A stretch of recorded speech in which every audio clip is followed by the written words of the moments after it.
You ever notice how the advice changes, but the loneliness doesn't? Here's what nobody tells you. What you need in a relationship now isn't what you needed at 30. And that's not a failure.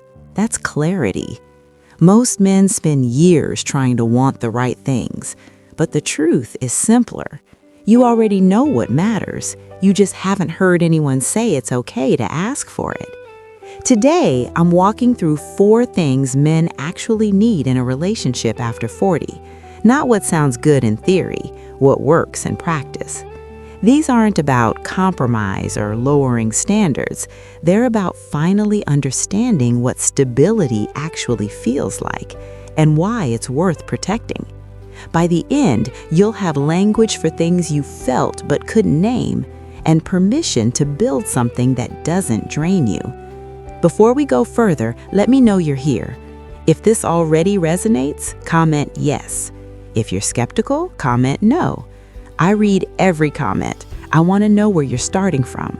And if you find value in this, hit subscribe. This channel exists because men like you keep showing up. Every like, every share, it helps someone else find this when they need it. That's it. Let's continue. First thing, you need someone who doesn't need you to perform. Let me explain what I mean. You've probably spent decades being the steady one, the one who doesn't complain, the one who handles it. And somewhere along the way, you learn to associate love with usefulness. If you're solving something, you're valuable. If you're not, you're optional. But here's what Pew Research has consistently shown. Men over 50 report feeling most satisfied in relationships where they're valued for presence, not productivity. Not for what they fix, for who they are when nothing needs fixing. That's a shift most men don't see coming because you've been trained to associate intimacy with function. But what you actually need now is someone who lets you rest. Someone who doesn't go quiet when you're not in motion. Think about the last time you felt truly at ease with someone, not impressed with you, not grateful for what you did, just comfortable with you being there. That's not common, but it's not rare either. It's just rarely prioritized. And here's the part that matters. You're not asking for less. You're asking for something deeper. A relationship where your worth isn't tied to your output, where you can have a bad week and still be wanted. This isn't about lowering your value. It's about finally being seen for what you've always been worth. If this is landing, let me know in the comments. Even just a quick heard helps me know we're on the right track. Second thing, you need emotional consistency, not intensity. Consistency. Let me tell you what this looks like in practice. You've probably been in relationships where everything felt like a wave. High highs, low lows, and you were expected to ride it all without flinching. That might have felt like passion when you were younger, but now it just feels exhausting. What you need is someone whose mood doesn't dictate the entire climate of the house. Someone who can be upset without making it your emergency. Someone who can be happy without needing you to match their energy every single time. The American Psychological Association has noted that emotional stability becomes one of the strongest predictors of relationship satisfaction in midlife and beyond.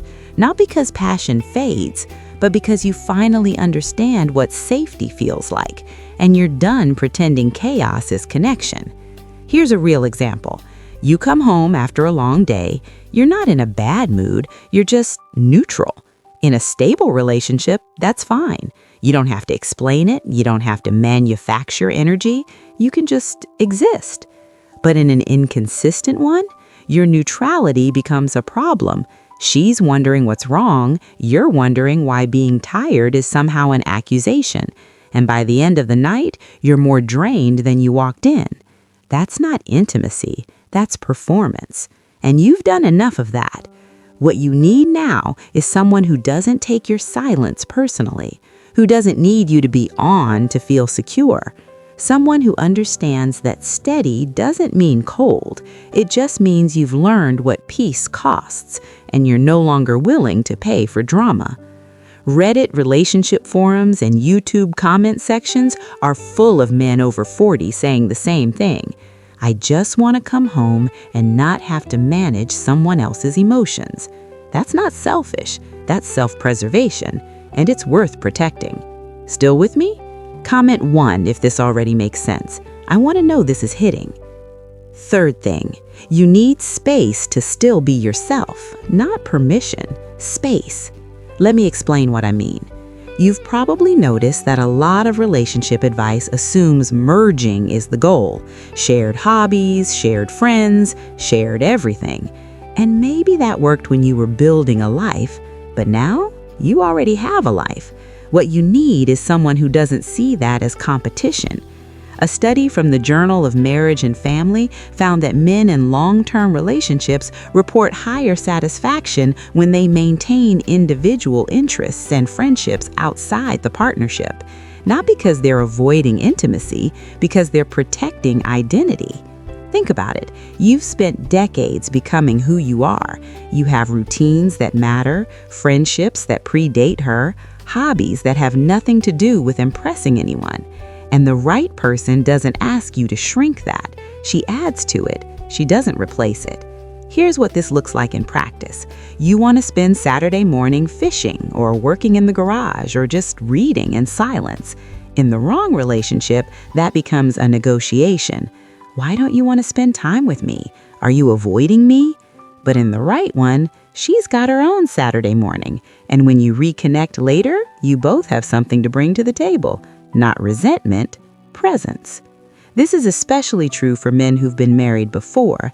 You've learned the hard way that losing yourself doesn't make anyone happy. Not her, not you. What you need now is someone who understands that autonomy isn't distance, it's respect. And when two people respect each other's space, they actually want to come back together because they're not running from anything. They're choosing each other out of genuine desire. Fourth thing, you need honesty without drama. Let me be clear about what this means.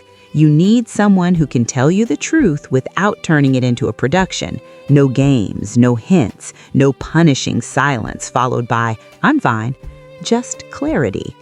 A survey by the Gottman Institute, which has studied thousands of couples over decades, found that direct communication is one of the strongest indicators of relationship longevity, especially in partnerships formed later in life, because by now, you've learned how much energy is wasted on translation.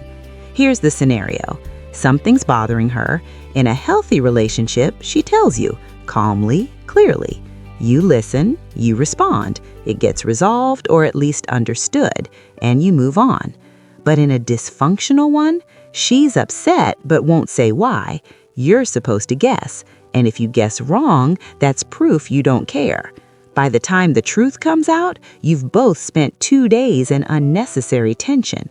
You don't have time for that anymore, and more importantly, you don't have patience for it. What you need is someone who's done her own work, who knows how to name what she feels, who doesn't use emotional withholding as a test. This isn't about perfection, it's about maturity. And at this stage, maturity isn't optional, it's the foundation. So let's bring this together.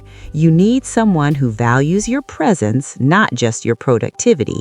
You need emotional consistency, not chaos disguised as passion.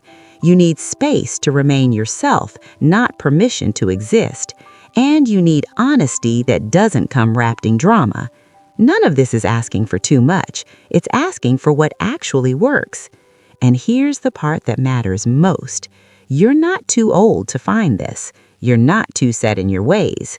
You're just finally clear enough to know what you won't tolerate anymore. And that clarity, that's your greatest advantage. So let me ask you this. What's one thing you've learned about yourself with age? Something you know now that you didn't at 30? I'd genuinely like to hear.